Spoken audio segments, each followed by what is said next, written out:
ತಾಲೂಕಿನ ಕೇಸಾಪುರದ ಸಿದ್ಧಾರ್ಥ್ ಪಬ್ಲಿಕ್ ಸ್ಕೂಲ್ನಲ್ಲಿ ಅಂತಾರಾಷ್ಟ್ರೀಯ ಯೋಗ ದಿನಾಚರಣೆಯನ್ನೇ ಅತ್ಯಂತ ಯಶಸ್ವಿಯಾಗಿ ಹಾಗೂ ಅರ್ಥಪೂರ್ಣವಾಗಿ ಆಚರಿಸಲಾಯಿತು.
ಕಾರ್ಯಕ್ರಮದಲ್ಲಿ ಭಾಗವಹಿಸಿ ಮಾತನಾಡಿದ ಸಂಸ್ಥೆಯ ಅಧ್ಯಕ್ಷೆ ಶ್ರೀಮತಿ ಸರಸ್ವತಿ ರಾಮಣ್ಣ ಖಾನಾಪುರ, ಸ್ವಸ್ಥ ಮನಸ್ಸು ಮತ್ತು ಸ್ವಸ್ಥ ದೇಹವೇ ಸದೃಢ ಸಮಾಜದ ನಿರ್ಮಾಣಕ್ಕೆ ದಾರಿಯಾಗಿದೆ. ಯೋಗ ಎಂಬುದು ಕೇವಲ ದೈಹಿಕ ವ್ಯಾಯಾಮವಲ್ಲ, ಅದು ದೇಹ, ಮನಸ್ಸು ಮತ್ತು ಆತ್ಮದ ನಡುವಿನ ಸಂಪರ್ಕ ಸೇತುವೆಯಾಗಿದೆ. ನಮ್ಮ ಶಾಲೆಯ ಮಕ್ಕಳು ಕೇವಲ ಪಠ್ಯಪುಸ್ತಕದ ಜ್ಞಾನಕ್ಕೆ ಸೀಮಿತವಾಗದೆ ದೈಹಿಕ ಹಾಗೂ ಮಾನಸಿಕ ಆರೋಗ್ಯದಲ್ಲೂ ಮುಂಚೂಣಿಯಲ್ಲಿರಬೇಕು ಎಂದು ವಿದ್ಯಾರ್ಥಿಗಳಿಗೆ ಕರೆ ನೀಡಿದರು.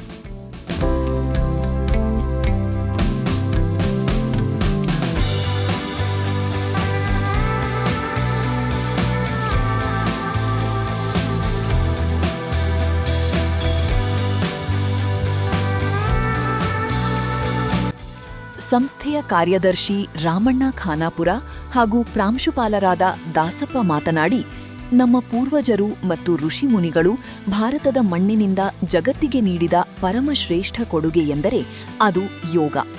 ಇಂದು ಇಡೀ ಜಗತ್ತು ನಮ್ಮ ಸಂಸ್ಕೃತಿಯನ್ನು ಒಪ್ಪಿಕೊಂಡು ಜೂನ್ 21ರಂದು ಯೋಗ ದಿನಾಚರಣೆಯನ್ನು ಆಚರಿಸುತ್ತಿರುವುದು ಪ್ರತಿಯೊಬ್ಬ ಭಾರತೀಯನೂ ಹೆಮ್ಮೆ ಪಡಬೇಕಾದ ವಿಷಯ ಎಂದರು.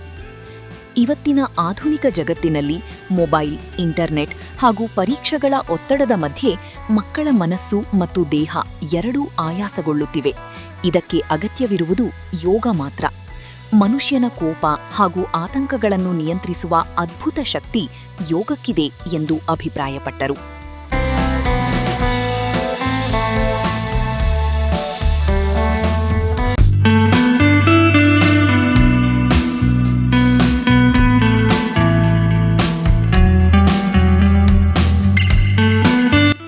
ದೈಹಿಕ ಶಿಕ್ಷಕ ಮುತ್ತು ಮಾದರ್ ಅವರು ದೈನಂದಿನ ಜೀವನದಲ್ಲಿ ಯೋಗವನ್ನು ರೂಢಿಕೊಳ್ಳುವುದರಿಂದ ಸಿಗುವ ದೈಹಿಕ ಮತ್ತು ಮಾನಸಿಕ ಆರೋಗ್ಯದ ಪ್ರಯೋಜನಗಳ ಕುರಿತು ವಿದ್ಯಾರ್ಥಿಗಳಲ್ಲಿ ಜಾಗೃತಿ ಮೂಡಿಸಿದರು. ಅಂತಾರಾಷ್ಟ್ರೀಯ ಯೋಗ ದಿನಾಚರಣೆಯ ನಿಮಿತ್ತ ಶಾಲೆಯ ವಿದ್ಯಾರ್ಥಿಗಳು ಸೂರ್ಯ ನಮಸ್ಕಾರ ಸೇರಿದಂತೆ ಅನೇಕ ಕಠಿಣ ಆಸನಗಳನ್ನು ಪ್ರದರ್ಶಿಸಿದರು. ಇದೇ ವೇಳೆ ವಿದ್ಯಾರ್ಥಿಗಳು ಯೋಗದ ವಿವಿಧ ಭಂಗಿಗಳ ವಿಶೇಷ ಮಾದರಿಯ ಮೂಲಕ ಎಲ್ಲರ ಗಮನ ಸೆಳೆದರು. ಕಾರ್ಯಕ್ರಮದಲ್ಲಿ ಬೆಂಗಳೂರು ಅಧ್ಯಾಪನ ಕೇಂದ್ರದ ತರಬೇತುದಾರರಾದ ಸಂದೀಪ್, ಸಂಸ್ಥೆಯ ನಿರ್ದೇಶಕರಾದ ಗೌತಮ್ ಖಾನಾಪುರ, ಸಂಯೋಜಕರಾದ ದೇವರಾಜ ಸೇರಿದಂತೆ ಶಾಲೆಯ ಸಹ ಶಿಕ್ಷಕಿಯರು ಹಾಗೂ ಪ್ರಾಥಮಿಕ ಮತ್ತು ಪ್ರೌಢಶಾಲಾ ವಿಭಾಗದ ವಿದ್ಯಾರ್ಥಿಗಳು ಉಪಸ್ಥಿತರಿದ್ದರು.